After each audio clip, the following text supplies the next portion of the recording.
There is a sentence people say to each other as though it were wisdom, and it is one of the most quietly insulting things a person can be handed. Today is the first day of the rest of your life. It arrives gift wrapped in encouragement, usually from someone who means well, and underneath the wrapping is an instruction so strange that no one stops to examine it. Forget what came before. Begin again. Treat the years behind you as a closed account, a thing you can leave at the door like a coat you have outgrown. The slogan promises a clean slate. What it actually asks is that you take a blade to your own history and call the cut a fresh start.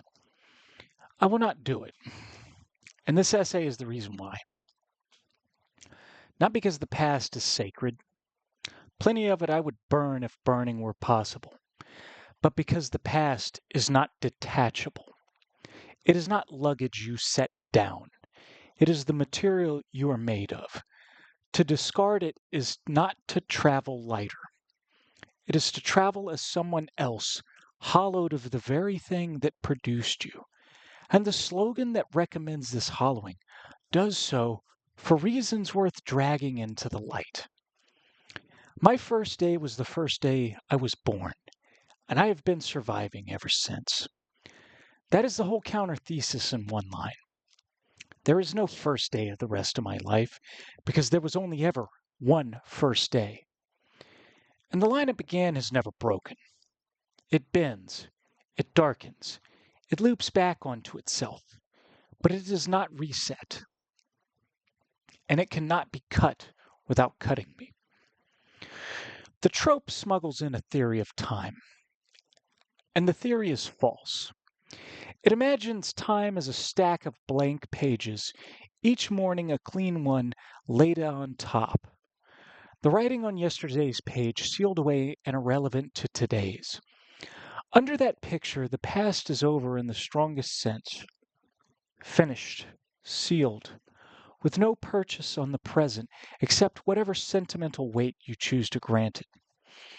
Let it go and it is gone. The page is blank. Write freely. But time is not a stack of pages. It is a single line drawn continuously, with no place where the pen lifts. Every day is the literal continuation of the one before it. The same body, the same scars, the same accumulated knowledge and debt and habit, carried forward without interruption. You do not wake up new. You wake up as the exact person yesterday produced, standing on everything every prior day built. The morning is not a blank page. It is the next inch of a line that started at your birth and has not stopped being drawn since. This is not poetry. It is mechanism. The reason you can walk this morning is that you learned to walk decades ago and never unlearned it. The reason a word means something to you is that some earlier day taught it. The reason you flinch at one thing and reach for another is the residue of days you may not even remember, still operating in you, still steering. Nothing about you starts today. Everything about you was assembled across a continuous line by the accumulated work and damage of every day you have lived. The past is not behind you in the sense of being gone. It is behind you in the sense of being the thing you are standing on. The whole quarrel comes down to a single image, and the trope and I are holding opposite ones. The slogan treats the past as baggage, dead weight, a burden strapped to your back, something that slows you and that you would be freer without. Set it down, the thinking goes, and you move unencumbered into the rest of your life. The past as a sandbag to cut loose. I hold the other image. The past is not baggage. It is foundation. It is the thing the present is built on top of. Load-bearing, structural. The reason the present can stand at all. You do not lighten a building by removing its foundation. You collapse it. A man who discards his past does not walk away unburdened. He walks away unsupported, cut off from the only ground that was holding him up. The slogan mistakes the keel for a weight to be jettisoned, when the keel is the thing that keeps the whole vessel from rolling over. And the foundation includes the wreckage. This is the part the slogan most people want you to skip. It is easy to keep the good past, the triumphs, the warm years, the people who loved you well. The trope is really aimed at the other kind, the failures, the losses, the years you would undo if undoing were on offer. Discard those, it says. Start fresh, unhaunted. But the hard past is foundation too. Often the most load-bearing part. The losses taught you what mattered by taking it. The failures mapped the edges of the world. The damage built the very faculties you now survive with. To amputate the painful past is to amputate the structure that the pain installed. And that structure is frequently the strongest thing you own. You do not get to keep the lessons and discard the school. Why does a sentence this hollow survive, repeated generation after generation, as though it carried weight? For the same reason any comfortable falsehood survives. It relieves something, and the relief is sold cheaper than the truth. The fear it soothes is real and nearly universal. The fear that you are the sum of your worst days, that the past has you sentenced, that you cannot become anything other than what your history has already made. To a person crushed under that fear, today is the first day of the rest of your life lands like a pardon. You are released. The record is wiped. Begin again, clean. But look at the structure of the relief, because the structure is the tell. The slogan does not actually free you from the past. Nothing can. The past is done and permanent. So it does the next thing. It tells you to pretend the past has no hold, and it offers the pretense as if it were a fact. It trades a true and difficult relationship with your history for a false and easy one. And the false one has a cost that comes due later, quietly, the way all cheap relief does. The man who believes he has discarded his past has not discarded it.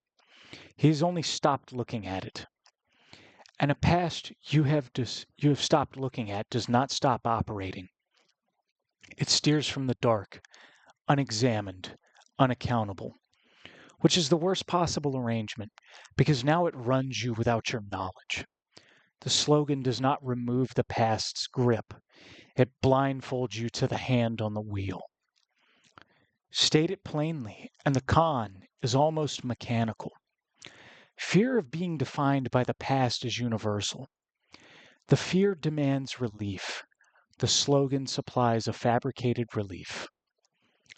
The fiction of the clean slate. The price of the fiction is that you stop examining the very forces that are still shaping you. And forces you refuse to examine do not weaken. They consolidate, in the dark, beyond your reach. The slogan sells you blindness and calls it freedom. The genuine article, the harder thing, is to keep the past in full view, examined, owned, integrated, so that its grip on you is a grip you can see and steer rather than one that steers you from behind. Freedom from the past is not amnesia. It is a sight. Here's the fact that the slogan exists to deny. The past does not stay in the past. It reaches forward.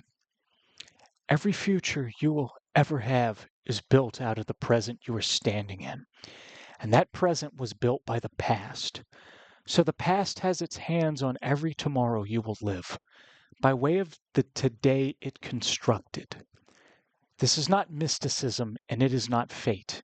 It is plain causation. What you do next is chosen by the person you are now. And the person you are now is the finished work of every prior day. The future is not a blank room you walk into free. It is a room the past furnished before you arrived. This is why I value the past the way I do, not out of nostalgia, which is just the past kept as decoration, but out of accuracy. The past is the most reliable instrument I have for reading the future, because the future is largely the past, continued. The forces that shape me are the forces still shaping me. The patterns that produced my yesterdays are drawing my tomorrows. To understand what is coming, I study what came. To know what I will do, I will look hard at what I have done. The man who has discarded his past has thrown away his only map of the territory ahead, because the territory ahead is drawn in advance by the territory behind. And there is a power in this slogan. There is a power in this the slogan can never offer. If the past furnishes the future, then the way to change the future is not to pretend the past is gone. It is to understand the past so thoroughly that you can see exactly which of its forces are reaching forward and meet them with eyes open. You cannot redirect a current you refuse to see. The person who keeps and studies his past is the only person actually positioned to change course, because he alone knows what is steering. The slogan promises change through forgetting and delivers the opposite. A man run by forces he has agreed not to look at. Real change runs through the past, not around it. You have to know what built you before you can build anything else. Now, here's the strongest case against everything above, and it deserves to be met without flinching. There are people for whom the past is not foundation, but flood, who are so held under by what happened to them that they cannot surface into the present at all. The trauma that loops, the grief that will not close, the regret that eats every new day before it can begin. To such a person, does my insistence on keeping the past not sound like a sentence? Is the slogan not for them a mercy? A permission to stop drowning and breathe? If keeping the past means being held under by it, then surely letting go is not a con but a rescue. Grant it fully, because it is true. There are people being drowned by their history, and they need to surface, and they should. But watch what the resolution is, because it was inside the distinction the whole time. The person drowning in the past is not keeping it. He's being kept by it. He has not integrated his history. He is submerged in it, unexamined, looping, ungoverned. And the cure for that is not the slogan's amnesia, which only sinks the wreck deeper where it can be pulled from the dark. The cure is the same thing I have been arguing for, bringing the past into full view, examined, owned, given a shape, so that it becomes foundation you stand on, rather than flood you go under. The drowning man does not need to discard the past. He needs to finally face it, name it, and set it where he can stand on it instead of beneath it. The move that separates keeping from being kept. To keep the past is to hold it in front of you, examined and integrated, where it supports you and informs you and steers with you. To be kept by the past is to be submerged in it, blind to it, run by it from below. The slogan cannot tell the difference, which is why its cure is so crude. It says discard, because it cannot imagine the third option between drowning and forgetting. But the third option is the only good one. Face it, hold it, build on it. Not amnesia, not submersion, integration. The drowning man and I want the same thing in the end, for the past to stop pulling him under. We disagree only on how. He has been told to look away. I am telling him to look, finally and fully, because the looking is what turns the flood into ground. So return to the trope, because the argument was always about a single sentence. Today is the first day of the rest of your life. Examine it one more time, now, with everything laid out. It asks you to treat time as fresh pages when time is an unbroken line. It asks you to read your past as baggage when your past is foundation. It offers you relief from the fear of being defined by your history, and the relief is a fiction that blinds you to the forces still defining you. It promises change through forgetting and delivers a man run from the dark.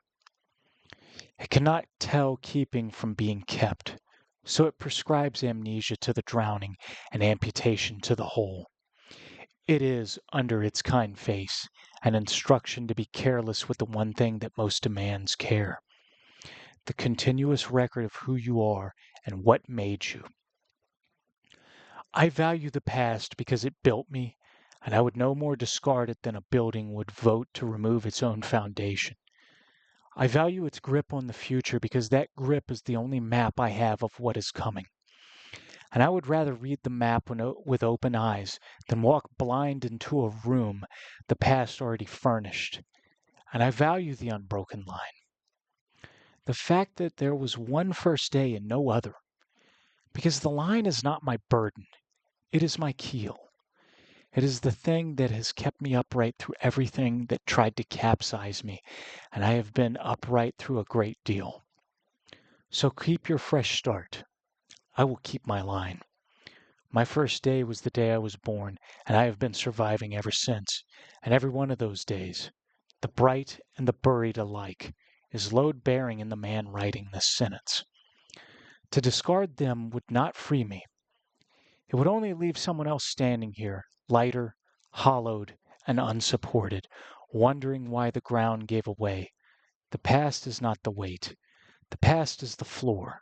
Do not let anyone, however kindly, talk you into pulling it up.